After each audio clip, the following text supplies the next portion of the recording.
What's going on, guys? Andrew Piluk Hockey here, back again with a Maple Leafs game day preview. I haven't done one of these in a long time. This is for the game on Friday, January 15th at 7 p.m. Eastern, of course.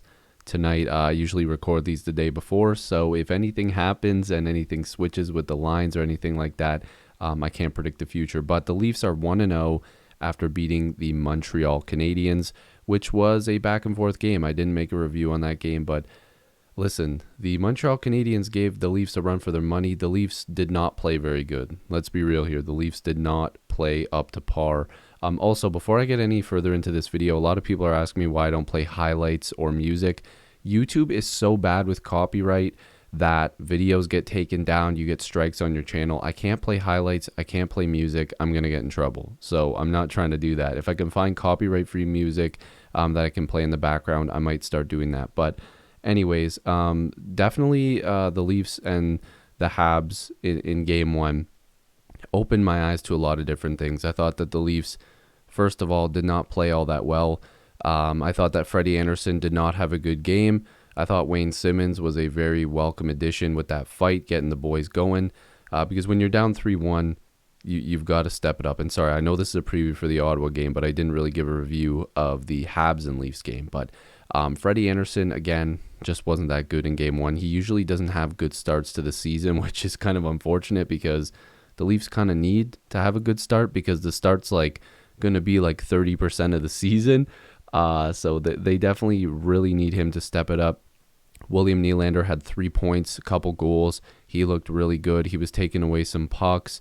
Matthews got hit hard in that game. Like, he was taking a beating, but you know what? He was a little feisty. He was chippy, using his size to his advantage as well, trying to, play a little bit tougher, play a little bit more physical, while also still obviously his number one, number two, number three, and number four skill is to be a goal scorer, an elite one at that. So definitely some ups and some downs in that game. There were some players that I thought were invisible. I thought Mikheyev wasn't very good.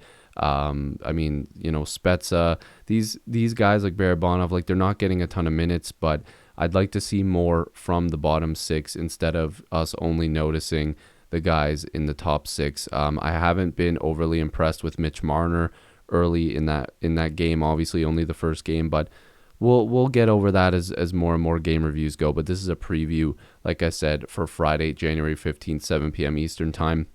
You're seeing a Sportsnet preview here that I used to use last season. So you're just seeing some base statistics.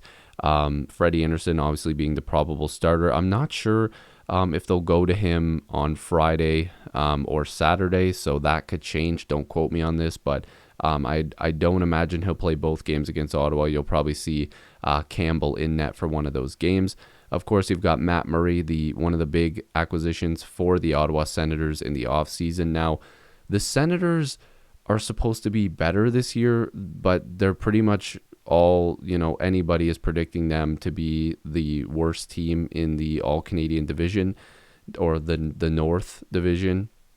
But I think they're going to be a little bit more fun to watch. I think that they're going to be a good team to keep your eye on, just because I think they're going to try to play spoiler for a lot of better teams. And every game counts. This is a 56-game season. Every game is huge for the Leafs. Every game is huge for the Senators. So this one's a big one. It doesn't matter if it's game 2 for the Leafs or game 1 for the Sens. So Murray, one of the big acquisitions, we'll have to see if he can put up decent numbers. That save percentage is not going to fly against really good offenses in the North Division. I mean, you've got the amazing talent that the Leafs have up front. You've got the really good young scoring that the Canucks have as well.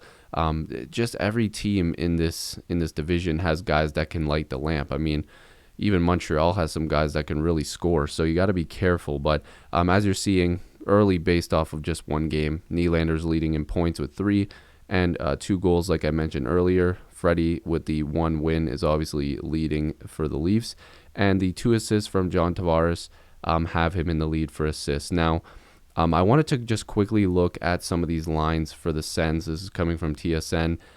So this is what they looked like on Tuesday. I know some things can change, and of course Shabbat, I guess he took a pretty big hit in practice. He should be fine. I haven't checked up on that to see. Again, I can't really predict the future if they're going to hold him out. But Shabbat is one of the, bright young stars that I like to watch.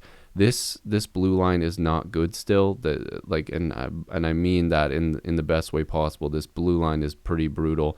Leaf fans complain a lot about their blue line, but this is very bad. Besides Shabbat, they're not looking too great there. Obviously, we're gonna have to see how their goaltending situation plays out throughout the season. Their offense here, just not a ton. I mean, I like some of the acquisitions that they had in the offseason. The Dadonov one was huge. Stützle is going to be fun to watch. But yeah, just, Galchenyuk, like, they've just got a bunch of guys here. And sorry if you can hear my dog in the background, I can't help it. But they've got some guys here that are fun to watch. They're giving Norris a chance, and that first line center role. Tkachuk is always a treat to watch.